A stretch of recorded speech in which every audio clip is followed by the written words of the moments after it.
먼저 영상으로 송출된 서론 부분을 함께 읽어보겠습니다. 앞서 1절로 10절에서 예레미야는 유다의 과거 영광과 현재의 비극을 대조함을 통해서 패역한 삶을 부각시킨 바가 있다. 유다의 영광과 과거가 이렇게 화려했는데 이렇게 다 현재 이렇게 비참한 종말을 맞이하게 된 이유는 뭐냐? 패역한 범죄 때문이다라는 거죠. 그렇다면 왜 이토록 처참한 상황에 빠진 것일까? 패역한 범죄인데 이제 그 범죄를 들여다 좀 보자는 거예요.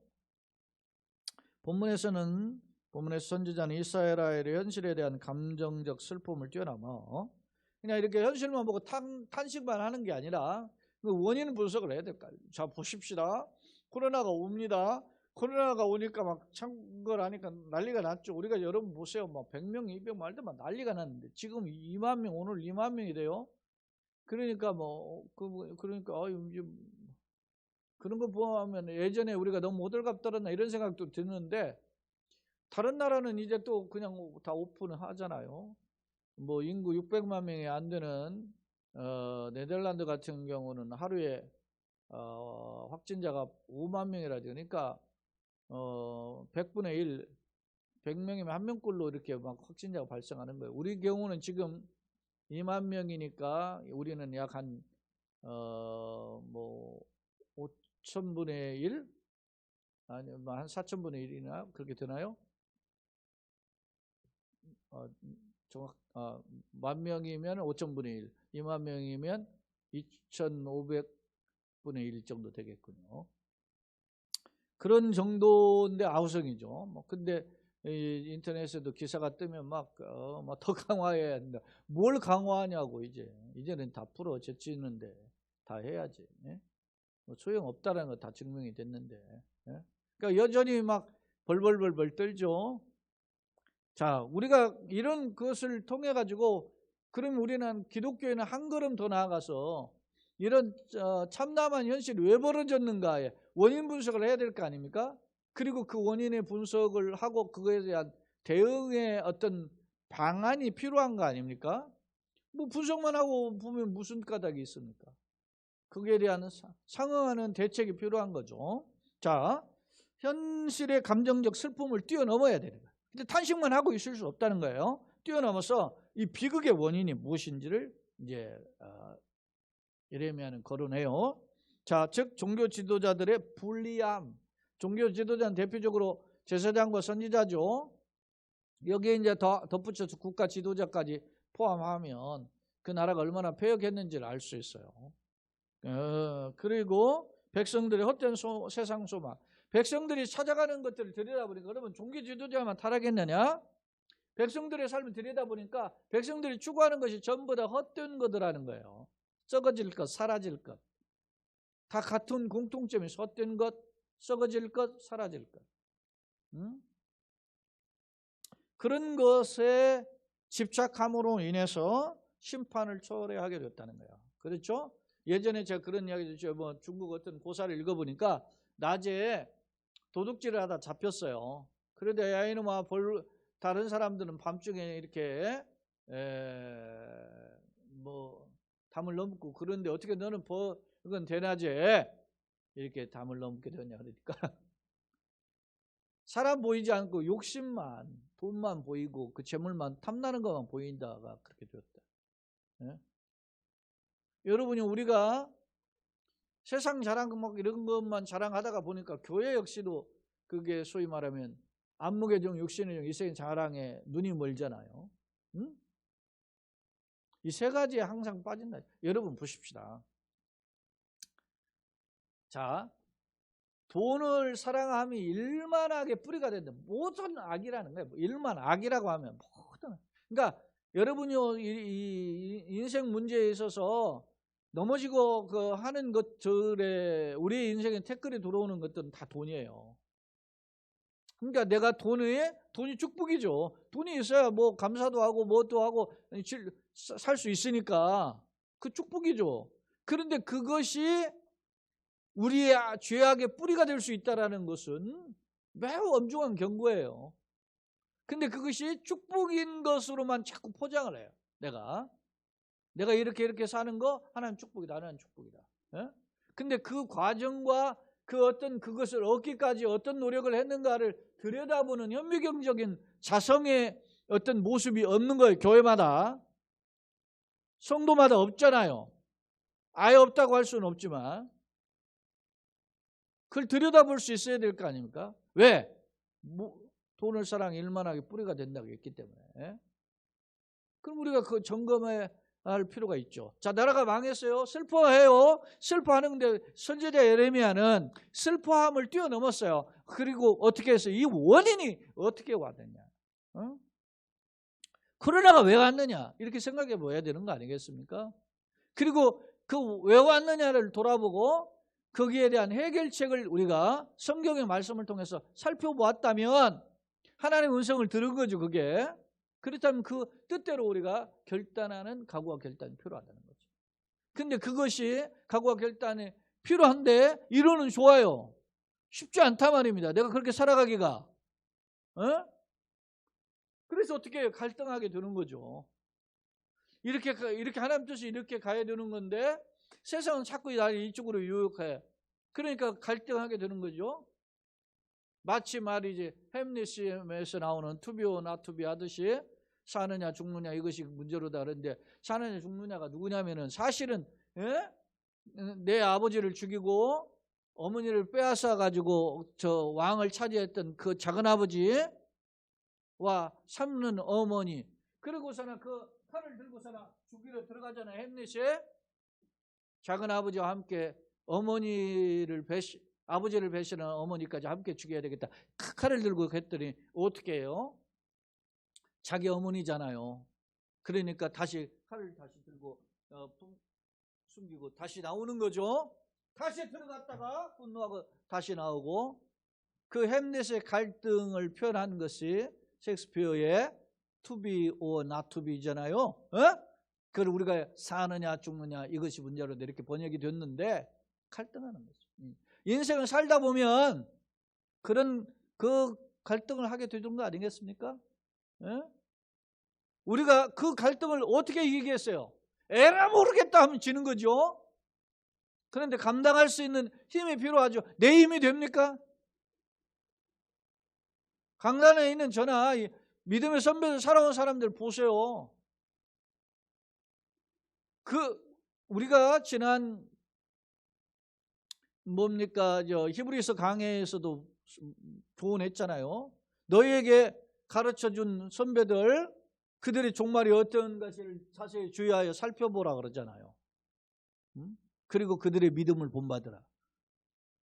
간단치 않다는 겁니다. 어렵다는 거예요. 그래서 신앙생활은 혼자 하면 어려워요. 왜?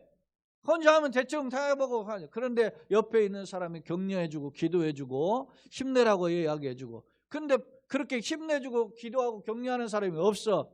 그러면 에라 모르겠다로 가죠. 야 누구도 그러던데 뭘 이렇게. 누구가 우리의 신앙의 모델이 아니에요. 우리의 신앙의 모델은 성경에 예수님이고 또 수많은 믿음의 선배들이 있죠. 자, 이야기가 확대됐는데 자 그러면 준엄한 심판을 초래한 그 비극의 원인이 뭐냐 한번 들여다보자는 겁니다. 자, 말씀으로 한번 성경 말씀으로 돌아서 11절을 보겠어요. 여호와께서 그의 분을 내시며 분노하시는 거죠. 맹렬한 진노를 쏟으시며 분을 내신다, 맹렬한 진노를 쏟으신다. 이건 강력한 하나님의 심판의 표현들이죠. 그의 시온의 불을 질렀다. 그러니까 불살라 뿌린 거죠. 하나님의 심판의 표현에 보면은 그게 대표적인 게 하나가 불의 심판이고 하나는 물의 심판이잖아요. 그죠? 그런 모습을 보면 그 털을 사르쳤다. 맹렬한 진노임을 털을 사를 정도는 것은 그 맹렬한 진노를 상정하는데 그 맹렬한 진노는 왜 그렇게 했어요? 맹렬하다는 말은 그만큼 반대적으로 죄악이 심각하다는 것을 보여주는 거죠. 자, 12절 대적과 원수가 예루살렘 성문으로 들어갈 줄은 세상의 모든 왕들과 천하 모든 백성이 믿지 못하였다. 이스라엘 백성이 자 보세요. 이 이스라엘 백성들이 볼 때 자기는 어떤 사람이에요? 선민. 택한 백성이다라는 자부심이 있어요. 자, 그런데 외부적으로 이스라엘 백성들이 어떻게 했습니까? 다윗 왕과 솔로몬을 거칠 때 굉장히 화려했어요. 나라가 전쟁의 영웅이 있고, 그뿐만 아닙니까? 예루살렘이라는 것이 언덕 위에 있어요. 언덕에. 여러분요, 전쟁을 할 때 고지전 하잖아요. 고지를 뺏어야 그 다음 걸 뺏는 거거든. 그러니까 언덕이라는 건 고지에 있다는 거 아닙니다. 고지에. 근데 거기에 그 예루살렘이 언덕 위에만 있으면 되는데 그 정도로 끝나는 게 아니고, 예루살렘이 언덕이 있으니까 내려오는 골짜기가 있겠죠. 근데 그 맞은편에 또 산이 있어요. 근데 그 산이요, 동서남북으로 산이 있어요. 그러니까 산을 넘어오야 될 거 아니겠어요? 내려와가지고 계곡으로 밑바닥부터 올라와 공격을 해야 되니까, 이 계곡 요새에 몰려 있을 때 예를 들면은 돌을 뭐 굴린다든지 아니면은 뭐 기름물을 막 쏟아붓는다든지, 그러면 우리도 전쟁하면 그 역사의 전쟁 보면 공성전 하잖아요. 다 이제 들판을 찾아왔다가 어디 마지막에 어떻게 해요? 성을 함락시켜야만 되는 거거든요. 그 성이 두꺼우니까 어떻게 해요? 성을 기어 오르죠. 막 사다리를 놓고 올라오고 막 그러잖아요. 원래 뒤에서는 뭡니까? 막 일종의 막 돌대포 같은 걸 쏘고. 오늘날도 마찬가지예요. 전쟁 똑같아요. 여러분요, 이 전쟁이 일어나지 않습니까? 그러면 요즘은 어떻게 해요? 항공기가 떠요. 소위 전폭기가 뜨는 거죠. 전폭기가 떠가지고 폭탄을 투하해요. 근데 그 폭탄을 투하하는 걸 그냥 상대방이 그냥 놔두겠습니까? 미사일로 전폭기를 전부 다 요격을 해요. 네? 그러니까 요격을 하니까 그 전에 그 전폭기가 떠도 안 되니까 뭐로 뒤에서 후방에서 미사일 때려 뿌린 거죠. 사정거리 뭐 500km, 뭐 1000km 하는 게 뭡니까? 우리나라 지금 미국과 뭐 미사일 협정을 해가지고서나 그런 제한이 이제 풀린 거죠. 탄두 중량을 몇 킬로 한다, 뭐 미사일 발사거리를 몇 킬로 한다, 이런 것들이 지금 제한이 전에 다 풀렸어요. 500km 한다, 뭐 1000km 한다 하다가. 그러니까 풀리니까 막 중국이 싫어하잖아요. 지금 왜? 자기의 사정권까지 들어오니까. 근데 그 탄두 중량을 500kg까지 한다 이렇게 하다가 이제는 3톤까지 한다 뭐 이렇게 하다가 이제 풀린 것 같아요. 그거 왜 그렇게 했어요? 사전에 막 부어 묻는 거야. 그리고 마지막 누가 가게요? 지상군이 들어가요. 그 지상군에는 천병이 누구 계세요? 탱크가 들어가는 거죠.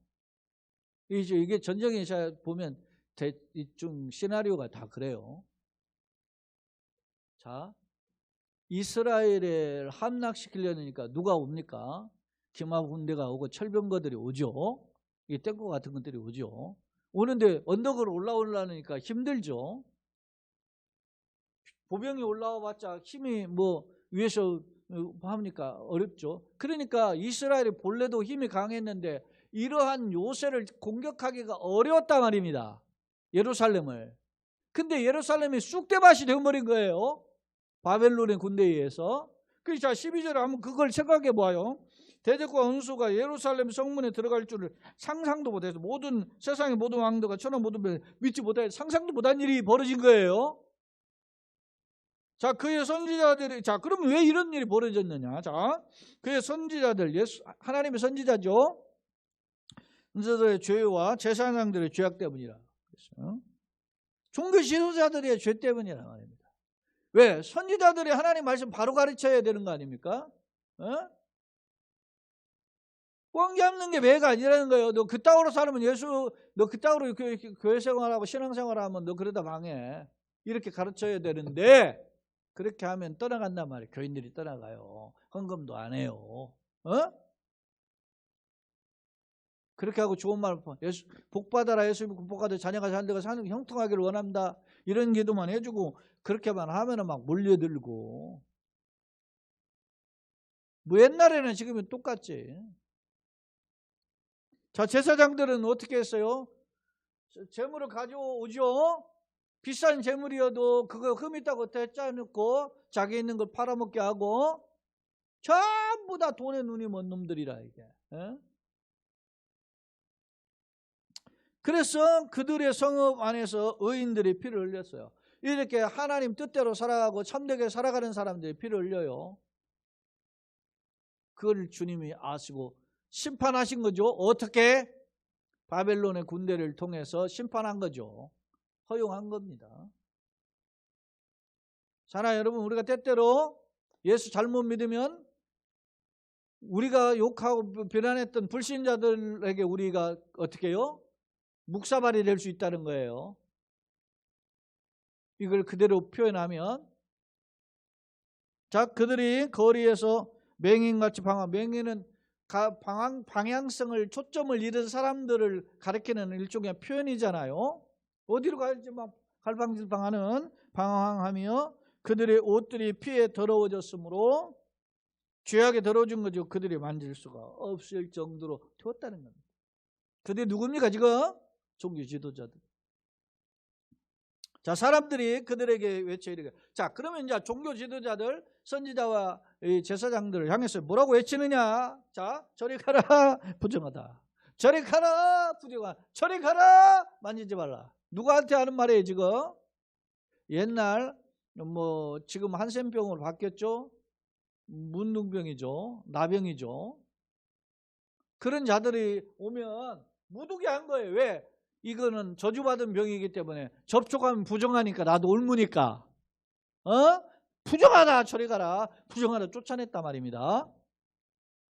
실제 문둥병도 한센병 환자도 자기 스스로 그렇게 외쳐야 돼. 나는 부정하다, 부정하다. 그래야 그렇게 늘 고백을 해야 된단 말이에요. 왜? 그래야, 그러지 않다가 그렇게 하지 않고 누군가 접촉하면 나를 통해서 부정이 온 것 같죠? 그러니까 돌에 맞아 죽는 거예요. 상대방에게 부정을 알려서 자기로 오염되지 않도록 그런 걸 하지 않았기 때문에. 그러니까 나병 환자는 자기 스스로 부정하다고 외쳤고, 또 상대방은 어떻게 해요? 그 부정한 자, 저리 가라, 멀리 했던 겁니다. 예? 자, 그런 모습처럼 누구에게 지금 이야기해요? 사람들이 제사장이나 종교 지도자인 선지자들에게 저리 가라, 만지지 말라 했다는 거예요. 그들이 도망하여 방황할 때 이방인들이 말하기를 그들이 다시는 여기 살지 못하리라. 이방인들이 이 예루살렘에 복된 자리에 다시는 못 살 것이다, 이렇게 했어요. 자, 여호와께서 노하여 그들을 흩으시고, 외형적으로는 바벨론의 군대가 쳐들어와 가지고 이스라엘이 포로로 끌려가는 거지만 하나님의 진노로 그들을 흩으시고 다시는 돌보지 아니하시리. 그들이 제사장들을 높이지 아니하였으며 장로를 대접하지 아니하였습니다. 하나님 앞에 바른 섬김이 없었다는 거죠. 자, 이걸 보면 오늘날 우리 한번 상황을 대입해 보세요. 나는 국가의 지도자가 우리 방역 잘했다고 막 하고 홍보하는 그런 아주 참 그게 어떤 면에서 보면 가소로운 짓인데, 상대적으로 조금 잘하면, 여러분요, 내가 애들이 뭐 학교에서 시험 봐가지고 엄마 나 100점 맞아서만 달려오는 거 똑같아.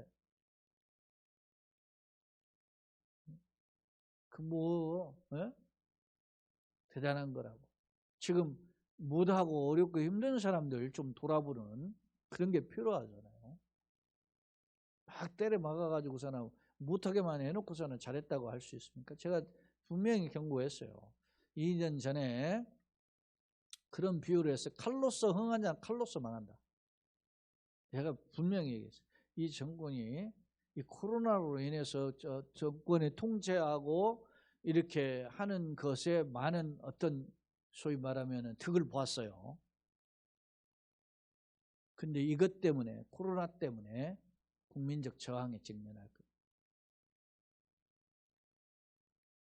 나에게 득이 오는 것이 하나님의 축복인 것에 대한 감사할 수 있는 그릇이 안 되면 그것이 나에게 화가 될 수 있어요. 네? 이게 분명한, 이게 성경적 교훈이에요. 여러분요, 아까 이야기했죠. 돈이 하나님이 주신 축복인데 돈을 하나님의 앞에서의 감사로 주신 축복을 선용하지 못하면 악의 뿌리가 되는 거예요. 나의 어떤 학문이, 나의 어떤 외적인 어떤 그런 어떤 신체적 조건과 달란트가 그것이 하나님 앞에 영광이 되기를 원합니다. 예? 제가 오늘 이렇게 메일을 이렇게 오래간만에 이렇게 들어가 보니까 제가 이제 다음에는 네이버에 2개 메일을 이렇게 가지고 사용하는데 오래간만에 한 번씩 이렇게 들어가죠. 한 3일에 한 번씩 이렇게 들어가서 메일 관리를 하는데 보면 자꾸 페이스북에서 친구들 추천하는 게 있어요. 그래서 한 사람이 추천을 했는데 그게 어떻게 기독교인인가 봐요. 그런데 그 사람이 어떤 사람인지를 하나 소개한 내용이 있어서 이렇게 보았더니 거기에 자기 이렇게 하더라고. 소외되고 어려운 사람들을 섬기기를 원하여서 그걸 놓고 기도한다는 그걸 자기 소개를 그렇게 해놨더라고. 뭔가 자기 마음속에 기독교인으로서 살아갈 삶의 방향성을 목표한 거 아니겠어요? 여러분 못하더라도 그렇게 생각을 하고 시작한다는 건 귀한 거거든요. 여러분 내가 품었던 것이 올 한 해 품었는데 연초에 품었는데 연말까지 다 이루어집니까? 돌아보면 내가 그런 생각을 했었던가 할 정도로 잊어버리고 사는 경우가 많아요. 그리고 또 품었어도 이건 못했다고 탄식하는 경우도 많고, 그럼에도 불구하고 우리가 다시 마음을 추스르고 다시 품고 하는 이유가 뭡니까? 다른 사람들은 그렇게 이야기해. 기독교인들이 향해서 야 우리가 어른들이 넌만 회개하려면 잘못을 하지를 말든지. 그거 굉장히 교만이에요. 여러분요, 내가 잘못을 하려고 회개할 때 잘못을 하려고 생각하겠어요. 그만큼 우리가 연약하다는 거예요. 물론 그런 잘못한 것을 옳다고 어떤 타당성, 정당성을 부여하는 게 아니고 그러면서 그렇게 넘어지는 거예요. 사람들은 그러잖아요. 기독교인들은 지들은 하나님 믿는데 어쩐다 하면서 너무 잘못하는 것은 다 한다고 그래. 다 하는 건 아니고 잘못하는 부분이 우리에게도 있죠.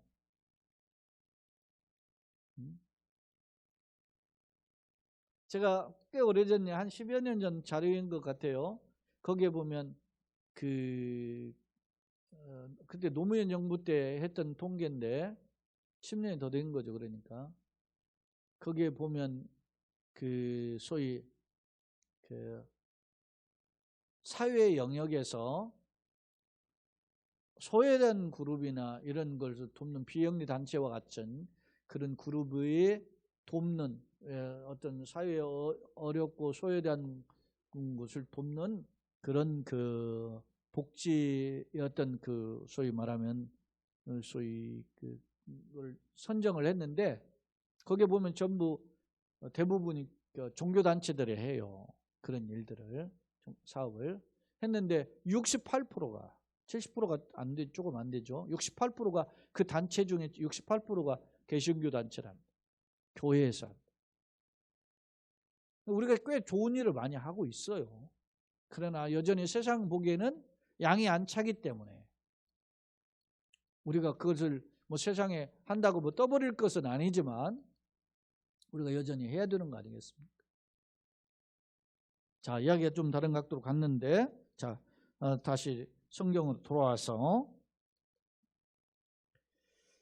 17절, 우리가 헛되이 도움을 바람으로 우리의 눈이 상하며. 자, 백성들이죠. 백성들이 헛되이 도움을 바라는 거예요. 왜 헛된 데 도움을 바라겠어요? 자, 전쟁이 일어나죠. 전쟁이 일어나니까 북방에서 쳐들어오죠. 그러니까 어떻게 해요? 여기와 맞서 싸울 수 있는 또 다른 힘이 필요한 거 아니겠습니까? 그럼 상식적으로 하나님의 힘이 필요하니까 하나님께 엎드려야 되고, 그 하나님의 힘이 필요하니까 하나님 앞에 엎드리려고 보니까 내가 냄새나는 것이 발견되니까 회개하고 하나님 살려주세요. 이게 어떤 면에서 첫 번째거든요. 근데 이스라엘 당시의 상황 취한 자세는 뭐예요? 북방에서 쳐들어오니까 동북방이 쳐들어오죠. 그러니까 남방에 있는 또 다른 대국을 의지한 거예요. 그게 어떤 나라예요? 애굽이죠, 애굽. 근데 그 애굽이 결국 도우러 온 것처럼 했지만 결국 애굽도 바벨론으로 묵사발되고 떠나가 버린 거죠. 그러니까 우리가 구한 도움이 다 뭐가 됐어요? 헛된 도움을 구한 것이 되어버린 거예요. 실제로 하나님이 이런 그 외국에게 끼웃거리는 때에 선지자 우리가 지금 예레미야 애가를 보는 예레미야서에 보면 예레미야 선지자를 통해서 애굽에 끼웃거리지 말라고 경고해요. 여러 번 경고했어요. 실제로 여러분 보시면 요시아 왕이 애굽과 맞짱 뜨다가 죽었잖아요. 그래서 백성들이 그의 아들 여호아스를 그의 왕으로 옹립을 했어요. 옹립했는데 애굽이 그 아하스의 아버지 요시아 왕을 죽였으니까 그 여세를 모아가지고서는 와서 이스라엘의 왕으로 세운 여호아스를 3개월 만에 폐위를 시켜버려요. 한 100일 만에 폐위를 시키는데 폐위시키고 그의 형 여호야김을 왕으로 세워 꼭두각시를 그가 11년 왕을 통치하는데 철저히 어디예요? 자기 아버지를 죽인 왕 나라 어디? 애굽을 의지해요. 이거 웃기는 일이잖아요. 선지자 말 듣지도 않고 왜? 상황 판단이 어떻게? 애굽을 의지해 살 것 같으니까. 그런데 하나님의 선지자를 통해 가지고 애굽을 의지하고 바벨론을 바라보라는 거예요. 그러니까 말 안 들으니까 바벨론 실제 쳐들어와서 그 여호야김 왕 할 때 포로를 끌고 가요. 그래도 안 바뀌어요. 그래도 애굽을 의지해요. 그게 첫 번째 바벨론의 1차 포로거든요. 자, 17절로 그 내용을 염두에 두면서 우리가 헛되이 도움을 바람으로 우리의 눈이 어떻게 해요? 상함이요. 그 막 기대했는데 막 무너지니까 눈이 상하는 거죠. 우리를 구원하지 못할 나라를 바라보았다. 예? 애굽을 의지했다는 말입니다. 그러니까 우리가 세상 것을 찾고, 여러분 세상에 돈 많은 사람이 잘 나가죠. 세상에 유명한 사람들 보면 돈 있고 뭐 그런 거 아니겠어요? 그러니까 거기에 우리가 신경을 쓰는 거예요. 어젠가 뭐 제가 인터넷 기사 하나 보니까 그 무슨 뭐 나이키 뭐 한정판 200컬레인가 뭐 판 뭐 운동화가 한 켤레 있는데 한 켤레가 1억이라더라고. 1억. 세상이 미쳐 돌아가는 거죠. 그런데 우리가 자꾸 빠지는 거예요. 뭐 제가 이제 색소폰 나라 뭐 이렇게 가끔 들어가 보죠. 제가 뭐 요즘 연주하는 그걸 좀 게을리해서 했는데 거기 들어가 보면 그렇게 사람이라는 것이 이렇게 하면 소리에 대한 그 어떤 그런 것을 추구하는 성향이 생겨요. 이제 불러다 보면 이 소리보다 좀 좋은 소리가 있을까 봐 이런 하다 보니까 이제 마우스피스나 악기 이런 걸 자꾸 바꾸게 되죠. 근데 거기에 보면 좋은 마우스피스가 이런 소리가 난다고 이렇게 소개하는 게 있어요. 그렇게 보면 대체적으로 이렇게 뭐 전문가들이라든지 프로들이 연주하는 거 보면 그런 소리인가 보다 하고 그런 핏을 추구할 거 아니겠습니까? 근데 한정판으로 최근에 그게 뭐 블루 전보 자바라고 하는 그 프랑스의 반도렌사에서 나오는 마우스피스를 우리 150불이면은 한 뭐 우리 돈으로 한 16, 7만 원 되겠죠. 8만 원 맥시멈 이렇게 될 거예요. 그런 것을 한정판으로 1000개를 했는데 한국 사람도 수백 개를 사갔다는 거죠. 대한민국이 유명해. 대부분 그 피스 하는 나팔 부는 사람들이 다 30, 40대 이상 아니겠어요? 운동화 사는 놈이나 그거 사는 사람이 그렇게 하고 그렇게 사가지고 얼마에 파는 줄 아세요? 100만 원씩 팔아요. 그러니까 이제 어떤 바른 소리 하는 그런 이제 소위 말하면 회원이 이야기하는 거야. 야, 양심도 없지 않냐? 어떻게 20만 원도 안 되는 거 사가지고 말이야. 100만 원씩 팔아먹냐 말이야. 상도덕이 물러나다 말하면서. 돈이라면 혈안이 된 거예요. 그러니까 돈의 양심을 다 팔아먹는 거죠. 이런 모습들이 세상의 비일비재. 자, 18절 봅시다. 그들이 우리의 걸음을 엿보니 우리가 거리마다 다 다닐 수 없으며 우리의 끝이 가깝고 우리의 날들이 다하였으며 우리의 종말이 이르렀다. 그들이라고 표현했는데 그들은 누구냐면 바벨론의 군대예요. 그들이 우리의 걸음을 엿보다. 자, 이렇게 막 엿보다라는 것은 뭐 추적하다, 엿보다라는 말은 원어적 뜻을 살펴보니까 추적하다, 발걸음을 일일이 막 하는 거예요. 근데 그게 무슨 말이냐면 바벨론인 군대가 예루살렘에 들어와가지고 예루살렘 사방에 이렇게 하는 거예요. 그러니까 함부로 다닐 수가 없는 거예요. 통제를 하니까. 이 말을 이러한 상황을 표현한 거. 그대로 우리 걸음을 엿보니 우리가 거리마다 다 다닐 수가 없어요. 우리의 끝이 가깝고 우리의 날들이 다했다. 이제는 망했구나. 그런 거죠. 우리의 종말이 이르렀다. 자, 그 다음에 우리를 뒤쫓는 자들이 하늘의 독수리보다 빠르며. 그래서 이제는 못 살겠으니까 도망가야 될 거 아닙니까? 다리에 나살려고 소위 36개 주랭랑을 한 거예요. 도망가니까 어디로 도망갈까요? 요새하려면 산속에 숨어야 될 거 아닙니까? 아니면 저 멀 광야로 도망을 가는 겁니다. 살기 위해서. 자, 가는데 우리를 뒤쫓는 자들이 하늘의 독수리보다 빠르며 산 꼭대기까지도 쫓아가 뒤쫓으며 광야에서도 우리를 잡으려고 매복하였다. 도망갈 수가 없는 거예요. 하나님 심판 피할 수가 없어요. 사랑하는 여러분, 지구의 종말에 오면 거기에 피하려고 저 땅 지하 600m 파고 800m 파고 1km 파서 2km 요새화 해가지고 국내는데 회원무집 하잖아요. 근데 살 것 같아요? 조금 더 사는 거지. 주님의 심판 피할 수 없어. 네? 이게 우리의 거울이잖아요. 그러니까 우리가 이런 걸 보면서 예를 들어서 퉁가 옆에 해저 화산이 폭발했다. 지금 일본의 화산들이 지금 폭발하고 있죠. 백두산의 화산이 저는 어렸을 때 중학교 고등학교 때 다닐 때 지리를 배울 때 화산을 세 종류로 배웠어요. 죽은 화산 사화산, 잠시 멈춘 화산 휴화산, 그리고 여전히 활동하고 있는 화산 활화산, 이렇게 제가 배웠거든요. 근데 백두산의 경우를 우리는 어떻게 분석했냐? 그때 제가 배울 때 휴화산. 근데 제가 며칠 전에 백두산에 대한 그 기사를 보았더니 백두산이 활화산이래요. 언제 지금 활동하고 있는데 언제 터질지 모르는 거지.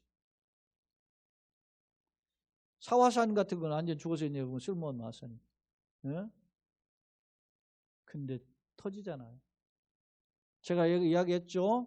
필리핀의 그 따가이 지역에 타할이라고 하는, 타갈이 어머니 백과 같은 그런 지역. 왜냐하면 그 호수 안에 섬이 하나 있어요. 호수, 그냥 일반 육지 안에 섬이, 그 호수가 있는 그 호수 안에 또 가운데 중앙에 섬이 있는데 그 섬 안에 산이 하나 있어요. 그 섬에 있는 산이 따할이라고 하는 섬인데 그 따할 화산이 지난번에 터졌잖아요. 몇 년 전에. 근데 제가 그 따할 화산을 올라가 봤어요. 올라가 봤더니 연기가 모락모락 나요. 근데 거기까지 올라가면 사람이 덥고 그러니까 거기서 그 코코넛 한 명 사서 마시고 내려오는데 그게 폭발할지 어떻게 알았어요? 여러분, 예측 불허예요. 세상 천재지변을 통해서 우리가 거울을 삼고 우리가 깨달음이 있다면 그건 축복이에요. 자, 돌아와 봅시다. 이제 시간이 많이 갔는데 제가 빨리 이제 정리할게요. 자, 우리의 콧김은 이제 곧 누구냐면 여호와께서 기름 부으신 자예요. 이 콧김이라는 단어가 루하인데 이게 생기 그런 뜻이거든요. 그러니까 하나님의 생기가 누구냐면 하나님 기름 부은 자, 그냥 왕을 가리키는 거예요 지금. 근데 이게 어떤 학자는 조롱했다라는 표현도 하고 하는데 어찌됐든 왕의 또 다른 표현일 우리의 콧김 곧 여호와께서 기름 부으신 자가 그들의 함정에 빠졌습니다. 자, 그들의 함정이 누구예요? 바벨론의 군대가 막 도망가는 시드기야 왕을 마지막 잡아오잖아요. 도망가는데 성에 몰래 뚫고 도망갔는데 잡아와요. 빠졌으면 우리가 그를 가리켜 전에 이르기를 우리가 그의 그늘 아래 이방인들 중에 살겠다 하던 자로다. 그래서 다 그랬어요. 그 다음에 이제 21절, 22절은 또 다른 멘트인데 이거는 뭐냐면 우스 땅은 이스라엘의 남쪽에 있는 땅인데 이스라엘 형제국가인 에돔의 족속들이에요. 에돔은 에서의 후손이죠. 이스라엘은 야곱의 후손이고 그러니까 형제국가죠. 근데 항상 이스라엘의 그 출애굽의 과정이나 이런 걸 보면 항상 이스라엘 태클을 걸었던 나라가 에돔이에요. 하나님의 백성들을 향한 회방자죠. 그들은 어떻게 하느냐 보세요. 21절에 우스 땅에 사는 에돔아 즐거워하며 기뻐하라 막 쾌제를 부르는 거예요. 왜? 예루살렘 막으니까 고소하다 고소하다 막 이렇게 쌤통에다 이렇게 하는데 그러나 너도 취하여 벌거벗으리라. 취하나 벌거벗은 수치를 의미하죠. 너도 그렇게 될 것이다. 딸 시온아 네 죄악의 형벌이 다했으니 주께서 다시 너로 사로잡혀가지 아니하리라. 너는 그런데 딸 시온은 사로잡혀간 이스라엘 백성은 회복의 때가 올 것이다. 약속을 해요. 그럼 반대로 딸 에돔아 주께서 네 죄악을 보라시며 너 허물을 드러내. 너는 이스라엘의 멸망을 비웃고 쾌제를 부르는 에돔은 망하게 될 것이다. 자, 두 번째 화면입니다. 하나님의 진노로 예루살렘 망했고 이런 세상에 예상하지 못한 결과를 초래한 거죠. 불을 지렀다, 그토를 살았다는 것은 심각한 심판의 표현이에요. 자, 백성 또한 지도자의 몰락을 조롱했고 하나님의 진노로 폐망케 되었음을 묘사했죠. 마치 부정하다 나병 환자가 외쳤던 냉소의 표현을 지도자에게도 하고 있으면 볼 수 있었어요. 자, 하나님의 백성은 썩어질 것을 의지하지 마. 자, 종교 지도자들이 불의함을 가지고 추구하다가 타락했는데 백성들도 들여다보니까 백성들 역시 도끼인 객긴이에요. 세상을 자랑을 추구하다가 세상 것을 의지하다가 대표적으로 애굽을 의지하다 애굽이 구원하지 못했죠. 그 다음에 이제 세상을 의지하고 따르는 결국 수치스러운 결과를 맛보게 된다. 무엇을 줬느냐 따는 거예요. 종두 둑도 콩10원에 콩로 80원에 판다는 거죠. 자, 선민의 파멸을 기뻐하는 에돔 얼마나 이스라엘 멸망을 쾌제를 불러요. 그러나 그도 망하게 될 것이다. 경고하고 있어요. 자, 세 번째 유다의 멸망의 원인과 에돔의 심판. 유다 멸망의 원인이 크게 두 가지로죠. 하나는 지도자하고 백성인데 지도자는 뭐요? 불의로서 의인의 피를 흘리면서 백성을 선히 인도하지 못하는 갈팡을 지팡했어요. 백성은 썩어지고 세상적인 것을 추구하다가 그들 역시 죄악에 빠졌죠. 이스라엘의 멸망을 조롱했던 에돔 역시 형제국가에 좀 끊임없이 회방하고 대적했던 그들도 하나님의 심판을 피할 수 없고 결국 망하게 되죠. 왜? 하나님은 생사화복의 주인이시고 공의의 심판주이기 때문입니다. 그럼 우리가 어떻게 살아야 될 것인가? 성도의 방향성이에요. 화려했던 선민의 멸망과 이를 시기했던 에돔의 멸망을 통해서 우리가 불의함과 썩어질 것을 추구하면 결국 하나님 앞에서 비참한 말로가 있다라는 것입니다. 그래서 이걸 거울 삼아서 우리가 바른 길을 걸어가자 그런 말이죠. 결론입니다. 본문은 난공불락의 요새였던 예루살렘의 졸제 망한 모습을 보여주면서 주변 민족 역시 놀랐음을 기록하고 있다. 안타까운 점은 선지자 유다 멸망의 원인이 지도자 즉 제사장 선지자죠. 이들의 범죄 때문임을 지적한다. 물론 백성을 깨우치고 그런 자도 있지만 그러나 다수가 잘못된 길을 간 거죠. 선으로 인도할 자들의 부정함으로 빠져서 온 나라가 헛된 것을 쫓았던 것이다. 유다의 멸망을 보면서 쾌제를 부렸던 에돔 역시 형제국가였지만 그들도 심판받을 것임을 경고해요. 지금 역사 속에 에돔이 사라져버렸잖아요. 말씀의 거울과 현실의 경고. 코로나도 나는 하나님의 경고라고 봐요. 그때 우리가 이걸 어떻게 바라볼 것인가. 선민의 모습을 우리가 갖추고 나는 하나님의 택한 백성인가. 그래서 하나님 기뻐하시는 길을 걸어가는 우리 모두가 되기를 예수님의 이름으로 축원합니다. 아멘. 사실 어렵습니다. 간단치 않습니다. 그러니까 고민입니다. 그러나 내가 마땅히 빌파를 못하지만 말할 수 없는 단식은 실을 강구하시는 성령이 계십니다. 이제까지 걸어온 거 주님의 은혜입니다. 걸어갈 길도 주님의 은혜입니다. 그 손에 붙들리면 우리가 승리케 될 줄로 믿습니다. 그런 은혜가 우리 자신과 속한 가정과 우리 교회와 이 땅의 그리스도인 가운데 함께 하시기를 예수님의 이름으로 축원합니다. 아멘.